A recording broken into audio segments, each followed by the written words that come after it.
Kesorotan lain, Bareskrim Polri masih memburu keberadaan ayah yang diduga menyiksa dan menelantarkan anaknya di Pasar Kebayoran Lama, Jakarta Selatan. Sementara korban yang masih berusia 7 tahun, saat ini masih dirawat intensif di RS Polri Kramat Jati untuk memulihkan luka yang dideritanya. Saudara jurnalis Kompas TV Claudia Carla dan juru kamera Gahniar akan mengajak Anda untuk melihat lebih dekat lokasi korban ditemukan di Pasar Kebayoran Lama dan berikut liputannya. Saudara, saat ini saya berada di lorong yang menjadi lokasi ditemukannya anak berinisial MK yang diduga ditelantarkan oleh orang tuanya. Tidak hanya ditelantarkan, namun MK diduga mengalami aniaya yang dilakukan oleh ayahnya sendiri yang saat ini masih dalam pengejaran polisi. Dan seperti yang akan diperlihatkan oleh juru kamera saya, saudara, kondisi lorong yang ada di Pasar Kebayoran Lama ini yang menjadi lokasi ditemukannya MK merupakan blok AKS yang didominasi oleh ada penjahit, kemudian juga ada pedagang fashion dan juga ada optik. Saya akan mengajak Anda untuk melihat lebih dekat lokasi persisnya ditemukannya anak berinisial MK tersebut. Dan saudara, ini merupakan lokasi di mana anak berinisial MK tersebut ditemukan dengan kondisi beralaskan kardus saja. Dan berdasarkan keterangan dari warga setempat, anak berinisial MK ini pertama kali diketahui keberadaannya oleh pedagang ataupun penjahit di sekitar area blok ini pada pukul 5 pagi. Lalu kemudian sejumlah warga pasar ini juga kemudian sempat berkumpul untuk melihat kondisi dari MK tersebut.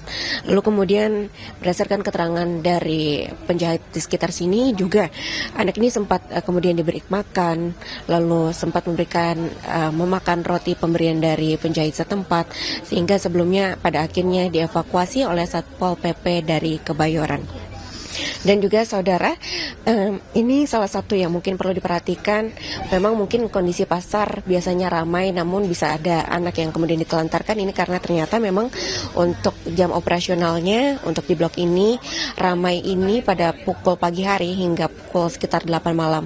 Namun setelah pukul itu biasanya memang lorong ini sepi, kemudian juga dalam keadaan gelap, dan diduga pada saat itulah kemudian ayah dari anak MK ini meninggalkan anak MK ini di tempat ini, saudara.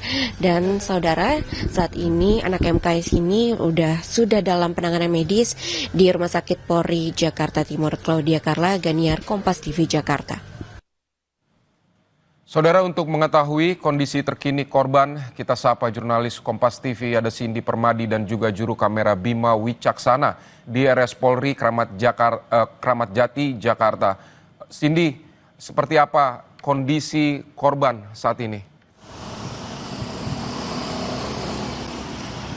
Ya, Vidi, kalau tadi melalui pesan singkat, Direktur PPA dan PPO Bareskrim Polri Brigjen Nurul Azizah kepada Kompas TV yang menyebutkan kondisinya per pagi ini sudah semakin baik, semakin kondusif, tapi memang lebih banyak istirahat, kemungkinan karena efek obat-obatan dan juga anestesi. Nah, RS Polri sebelumnya sudah bilang kalau saat ini yang jadi prioritas awal dari Rumah Sakit Polri adalah peningkatan kesehatan umum atau perawatan kesehatan, peningkatan kesehatan umum dulu dari kondisi anak ini, mengingat bagaimana hasil pemeriksaan awal ketika baru saja dirujuk dari RSUD Kebayoran Lama ke RS Polri, hasilnya memang ada kondisi medis yang serius, mulai dari ada patah tulang, kemudian memar, luka bakar di area wajah, dan lain-lain, sehingga penanganan kondisi umum ini yang menjadi prioritas. Nantinya sambil dilakukan pemantauan kondisi juga. Apabila kondisinya sudah semakin baik, maka akan dilakukan penanganan dan perawatan untuk luka-luka lainnya secara bertahap, termasuk operasi. Memang RS Polri sebelumnya sudah menyebutkan tidaknya membutuhkan operasi tulang yang akan dilakukan terhadap korban anak ini. Kalau Wamen PPPA kepada Kompas TV sudah menyebutkan kalau operasi ini sudah selesai dilakukan, tapi memang tidak dijabarkan operasi apa. Nah, kenapa tapi operasi tulang ini dibutuhkan? Karena kondisinya lagi-lagi tadi ketika ditemukan korban anak ini mengalami patah tulang di area bahu lengan sebelah kanan, sehingga itu menjadi salah satu tindakan medis yang sudah dijadwalkan, tapi akan menunggu kondisi stabil terlebih dahulu. Nah, untuk korban anak ini sudah dirawat sejak Kamis malam setelah dirujuk dari RSUD Kebayoran Lama, dan RS Polri sudah menunjuk 6 dokter untuk merawat korban hingga pagi ini di unit perawatan intensif anak atau pediatric intensive care unit, Vidi. Cindy, lalu bagaimana dengan ayah korban yang diduga menganiaya ini? Ini pelakunya apakah sudah diketahui di mana dia?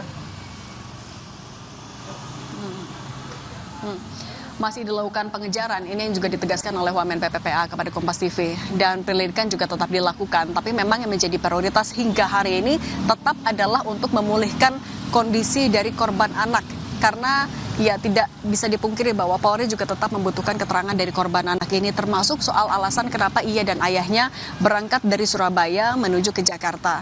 Dan secara paralel juga tetap dilakukan pencarian dengan tim menelusuri TKP tempat korban anak ini ditinggalkan di Pasar Kebayoran Lama, juga meminta keterangan dari para saksi. Dan kalau dari temuan sementara dari polisi, beberapa luka yang diduga penganiayaan itu dinilainya ini dilakukan sebelum korban tinggal atau sampai di Jakarta. Ini juga jadi alasan kenapa kasusnya kemudian ditangani oleh Barreskrim Polri. Nah, kemudian ini dipastikan bahwa kasus dilakukan lintas instansi untuk memberikan perlindungan, pendampingan, perawatan hingga pemulihan korban, dan yang menjadi perhatian atau dipertimbangkan juga oleh polisi bahwa dalam proses pemulihan korban tidak hanya soal pemulihan fisik tapi juga psikis. Nah, sejauh ini yang diketahui polisi adalah korban bersama ayahnya berangkat dari Pasar Turi Surabaya menuju Jakarta sekitar hari Senin, kemudian diperkirakan tiba di Jakarta pada hari Selasa, dan ia ditemukan pada Rabu pagi di Pasar Kebayoran Lama. Kalau dari KPAI sebagai salah satu yang juga memberikan atensi kepada kasus ini, ia menyebutkan kalau pelaku harus dihukum berat sesuai dengan Undang-Undang Perlindungan Anak. KPAI menyinggung setidaknya soal Undang-Undang Perlindungan Anak pasal 26, yaitu tanggung jawab orang tua mengasuh, memelihara, mendidik, dan melindungi anak.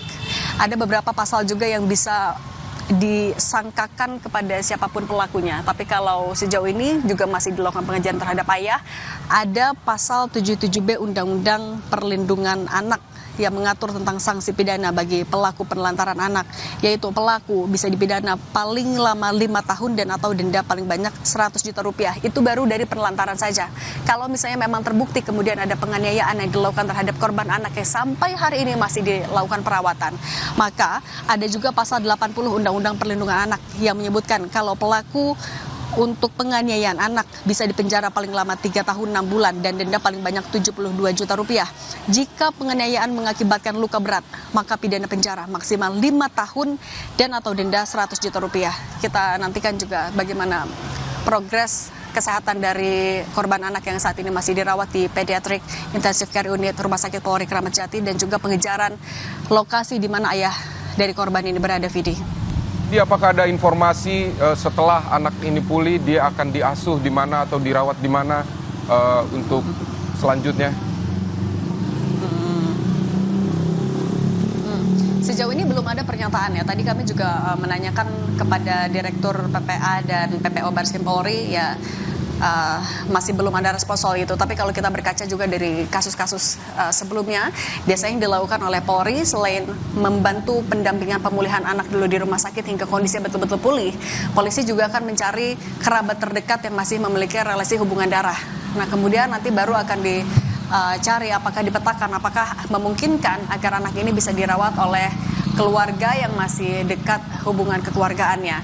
Tapi lagi-lagi fokusnya hingga saat ini RS Polri adalah melakukan perawatan, peningkatan kesehatan secara umum, dipantau bagaimana perkembangannya, jika stabil kemudian akan diikuti beberapa tahapan lagi memperbaiki kondisi-kondisi ataupun luka lainnya yang ditemukan juga dalam pemeriksaan awal ini, Vidi.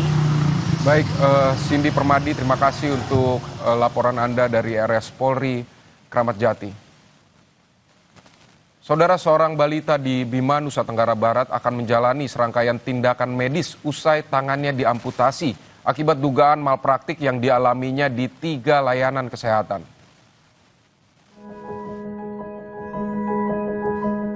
Seorang balita di Bima, Nusa Tenggara Barat akan menjalani operasi plastik di RSUD pekan depan. Sebelumnya, balita tersebut diduga menjadi korban malpraktik di 3 lokasi layanan kesehatan sehingga ia terpaksa kehilangan tangan kanannya. Menurut kuasa hukum, ketiga layanan kesehatan melakukan pembiaran dan kelalaian terhadap balita tersebut. Tangan korban menghitam dan bengkak setelah dilakukan pemasangan infus oleh nakes. Meski orang tua korban sudah minta anaknya dirujuk ke Kota Bima, namun permintaan itu diabaikan oleh rumah sakit. Ibunya langsung menangis dan memohon segera dirujuk kalau dokter tidak ada di sini. Tetapi rujukannya ditolak. Rumah sakit tidak mau merujuk. Besoknya lagi itu dokter spesialis anak nggak muncul. Dia hanya datang sebentar menghilang. Kita nggak tahu, mungkin nggak jadwal praktek dia atau gimana. Seharusnya ini dijelaskan kepada orang tua pasien. Di tanggal 15 sore rujukan keluar, itu pun proses rujuk sampai malam. Malam baru Arumi dirujuk ke RSUD Bima. Artinya Bima adalah vaskes kedua untuk rujukan. Operasi lanjutan sang balita akan dilakukan di RSUD Provinsi NTB. Rumah sakit menegaskan pihaknya bukan mengambil alih penanganan korban, tetapi menerima rujukan untuk menyelamatkan korban. Insya Allah kalau tidak ada halangan, mungkin pekan depan hari Senin kalau tidak ada halangan akan dilakukan operasi lanjutan oleh dokter bedah plastik RSUD Provinsi NTB. Alhamdulillah kalau kita berbicara tentang kasus ini ya, Mbak Dian ya, Kak Dian ya, dan tim, sebisa mungkin kalau bisa kita bicarakan dengan baik, mungkin kita berdiskusi nanti bersama dengan semua pihak. Orang tua korban telah melaporkan kasus ini ke Polres Bima. Polisi tengah melakukan pengecekan secara bertahap di 3 lokasi layanan kesehatan tempat korban sempat dirawat. Mereka juga menuntut keadilan untuk buah hatinya dan meminta polisi bisa mengusut tuntas dugaan kasus malpraktik ini. Tim Liputan Kompas TV.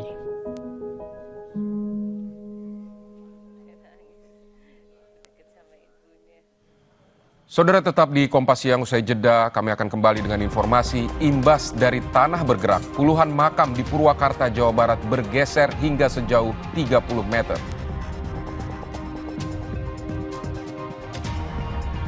Gubernur Aceh Muzakir Manaf menolak wacana kelola bersama 4 pulau di Aceh Singkil yang disampaikan Gubernur Sumut Bobi Nasution.